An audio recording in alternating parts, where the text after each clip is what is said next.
ஸ்ரீ சக்ரா பக்தி சேனல் நேயர்கள் அனைவருக்கும் முதல் என் நமஸ்காரம், வாழ்த்துக்கள். ஆயுஷ்மான் பபா, விஜய் பபா. செவ்வாய்க்கிழமை 10/12/2025, கார்த்தி 25, கார்த்திகை 25. ஷார்ட்கட்லேயே பேசுகிறேன். இன்னைக்கு செவ்வாய்க்கிழமை. தமிழ் கடவுள் எங்கள் முருகப்பெருமான் உடைய ஆசீர்வாதம் இன்னைக்கு கிடைக்க. முருகர் கோயில இன்னைக்கு விடாதீங்க. எங்க இருந்தாலும் போய் ஒரு டச்சு தலைவா. முப்பாட்டன்னு சொல்றாங்க, இப்ப திடீர்னு சொல்றாங்க முப்பாட்டன். ஆனா உண்மை அதான். அப்பா கிட்டே கோச்சின்னு என் நாடு என் மக்கள். தமிழ் கூட அவரு தான் மூதாதையர். நம்ம ஹெட் அவர் தான் தமிழ் கடவுள். தயவு செய்து எங்க உலகம் பூரா நீங்க வெளில போய் பார்த்தீங்கன்னா, நான் போயிருக்கேன் சிங்கப்பூர், மலேசியாலாம். எங்க பார்த்தாலும் சிலோனு, சிங்கப்பூர், மலேசியா, அமெரிக்கா. இப்போதான் அந்த பெருமாள் கோயில் கட்டுறாங்க. ஆனா அதுக்கு முன்னாடிலாம் பார்த்தீங்கன்னா முருகன் தான் தமிழ் கடவுள் தான் முருகன். எங்கெங்கெல்லாம் தமிழர்கள் போனாங்களோ முருகனை தான் அழைத்து சென்றார். இன்று பணம் சிலதை படைக்கிறது, அது வேற. முருகன் தான். செவ்வாய்க்கிழமை ஃபாலோ பண்ணுங்க. நட்சத்திரம் பார்த்தீங்கன்னா இன்னைக்கு ஒரு அற்புதமான நட்சத்திரம், சனியோட நட்சத்திரம். உத்திரட்டாதி, ரேவதி. காலைல 11 மணி வரைக்கும் உத்திரட்டாதி, அப்புறம் ரேவதி வருது. சந்திராஷ்டம் பார்த்தீங்கன்னா சிம்ம ராசிக்கு மகம், பூரம். எல்லாத்தையும் ஒன்றா எடுங்க, தப்பில்லை. சந்திராஷ்டமும் நீங்கள் பார்த்து எல்லாம் கரெக்டாக பண்ணிக்கணும். 2 வழக்கு போடுங்க. வேற சிம்மராசி நேர்கள் வீட்டில் ஒரு நெய்யை வச்சு ஒரு வழக்கு, ஒரு ஊதுவத்தி, இல்லை இந்த மாதிரி ஏதாவது பண்ணிக்கோங்க. அப்படி ஸ்மார்ட்டாக இன்னைக்கு இந்த காலத்தை நவுத்திக்கலாம். வழக்கம் போல் இன்னைக்கு ராசி பலன் பார்த்தீங்கன்னா, மேஷ ராசிக்கு பார்த்தீங்கன்னா இன்னைக்கு ஆதாயம் தரும் நாள். ஆதாயம்னா என்ன? நம்ம ஒன்று எதிர்பார்க்கும் போது அடுத்து கிடைக்கும் தான் எல்லாம் செஞ்சுனுக்கிறோம். அது இன்னைக்கு சக்ஸஸ் ஆகும். ரிஷபராசி நேயர்களுக்கு பார்த்தீங்கன்னா ஜெயம் தரக்கூடிய நாள். இன்றைய நாள் ஜெயம் தரக்கூடிய நாள். மிதுன ராசி நேயர்களை பார்த்தா நன்மை பயக்கும் நாள். நன்மை செய்தி, நன்மை விஷயங்கள் அவர்களை நோக்கி வரும். இவர்களும் செய்ய வேண்டும். கொடுத்தாதான் வரும், பார்த்துக்கோங்க. கடகராசி நேயர்களை பார்த்தீங்கன்னா இன்னைக்கு பெருமூச்சு விடுவாங்க. அப்பாட நிம்மதியை அடைவார்கள். நிம்மதினா என்ன? ஒரு ஒர்க்கை பண்ணி முடிச்சோடனே நமக்கு ஒரு சாட்டிஸ்ஃபேக்ஷன் வருது இல்லையா, அதுதான் நிம்மதி. அது கண்டிப்பா இன்னைக்கு கிடைக்கும். சிம்மராசி நேயர்கள் உதவி செய்வார்கள், உதவி பெறுவார்கள். ரெண்டுமே நடக்கும். செஞ்சா தானே கிடைக்கும்.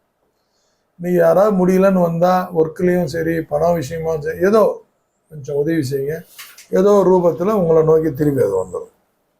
சிம்மராசி நேயர்கள். கன்னிராசி நேயர்களுக்கு பார்த்தீங்கன்னா இன்னைக்கு சாந்தம், அமைதி, அமைதி நிறைந்த நாள். ரொம்ப நல்லா இருக்கு. துலாம் ராசி நேயர்களை பார்த்தோன்னா புகழ். ஒரே நல்ல புகழ்ச்சியெல்லாம் அடைய முடியாது. சினிமா அரசியலில் சாத்தியமானு தெரில. சினிமாவில் சாத்தியம். புகழுக்கு இன்னைக்கு அடிமை ஆவீங்க, ஆகுங்க, ஒன்றும் தப்பு இல்லை. புகழ்ச்சி வாங்க, எல்லாரும் உங்களை புகழ்ந்து பேசுவாங்க இன்னைக்கு. ஏன்னா உங்கள் ஒர்க் அவ்வளோ ஸ்மார்ட்டாக இருக்கும். விருச்சிக ராசி நேயர்கள் பார்த்தீங்கன்னா சுகம் பழக்கும் நாள். இன்பம் வேறு, சுகம் வேறு. இன்பம் வெளியில இருக்கிறத பார்த்து கிடைக்கிறது, சுகம் உன்னுக்குள் கிடைக்கிறது, உனக்குள்ள கிடைக்கும். அதுதான் சுகம். விருச்சிக ராசி நேயர்களுக்கு தான் அது சொல்றேன் நான், சுகத்தை. தனுசு ராசி நேயர்கள் பார்த்தீங்கன்னா இன்னைக்கு லாபம் தரக்கூடிய நாள். தனுசு ராசி நேயர் லாபம்னா எப்படி சொல்றது? எல்லா விஷயத்திலும் இன்னைக்கு அவங்களுக்கு எல்லா மனிதர்களும் ஒரு திட்டம் போடுறோம்ல, எல்லா விஷயத்திலையும் அது சக்சஸ் ஆகிடும். மகர ராசி நேயர்களுக்கு பார்த்தீங்கன்னா வெற்றி. நின்று செய்வாங்க, அதான் வெற்றி.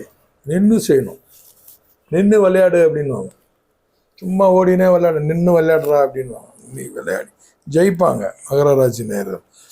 கும்பராசி நேயர்கள் பார்த்தீங்கன்னா இன்னைக்கு வரவு மிகுந்த நாள். செய்திகள், நல்ல விஷயங்கள், பணம் எல்லாமே கிடைக்கும்.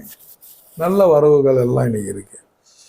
மீனராசி நேயர்களுக்கு பார்த்தீங்கன்னா இன்னைக்கு நல்லா ஒரு எனர்ஜிக்காக இருக்கும். இன்னைக்கு கழிப்பு, எனர்ஜெட்டிக்கல் நாள். இன்னைக்கு நல்லா இருக்கும், நீட்டாக இருக்கும், ஒன்றும் தப்பு பண்ணாது. எனிவே நேயர்களே, இன்றைய நாள் ஒரு சிறப்பான நாளாக உங்களுக்கெல்லாம் அமையணும். பார்த்தீங்கன்னா சில விஷயங்கள் பெரியவங்க சொல்கிறாங்க,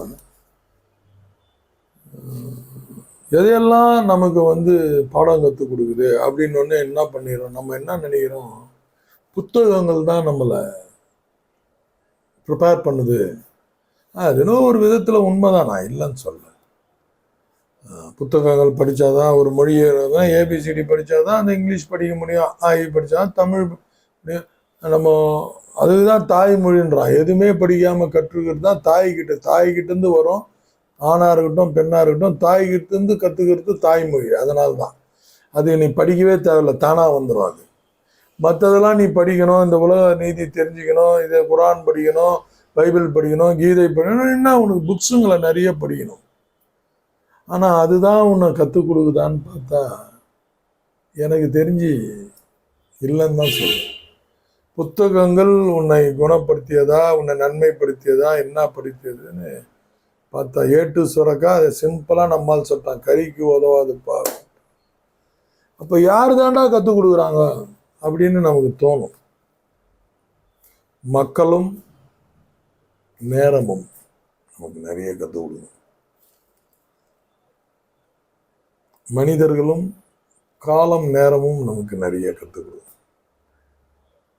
அப்படியே லைவாக டிவியில் பார்க்குற மாதிரி நடக்கும். மக்கள் அதை நடத்தி காட்டும் போது அதுலேருந்து சில பாடங்கள் நமக்கு கிடைக்கும். நன்மை தீமை அதுலேருந்து பிரித்து கூர்ந்து ஆராய்ந்து நம்ம எடுத்துக்கலாம். நேரம் நிறைய விஷயத்தை கற்றுக் கொடுக்கும். பிளான் பண்ணின்னு போவோம், அவுட் ஆகிடும். பிளானே பண்ணாமல் போவோம், நேரம் நமக்கு ஹெல்ப் பண்ணும். நேரம் வரணுங்க. அது இன்னும் ஜாதக ரீதியாக நான் பார்க்குறேன். அந்த நேரம் அதே மனிதன் தான், அதே அறிவாற்றலோட ஜெயிக்க முடியுதா? உதாரணம் பாக்கியராஜ் சார் எடுங்க. அவரோட மணிரத்னம் இன்னைக்கும் ஜெயிச்சுட்டு இருக்காரு. அவரு சொல்றார், திரைக்கதை என் குருநாதர் யார் என்றால் பாக்கியராஜ் அப்படின்றார். அந்த நாட்கள் பார்த்து தான் நான் ஸ்கிரீன் பிளே பண்ணவே கத்துக்கினேன் அப்படின்றார்.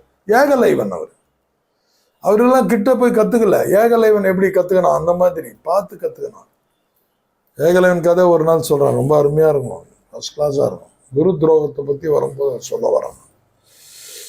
அவரே தான் இப்போ படம் எடுக்கிறாரு, ஓட மாட்டுது, என்னன்னே புரியல எனக்கு.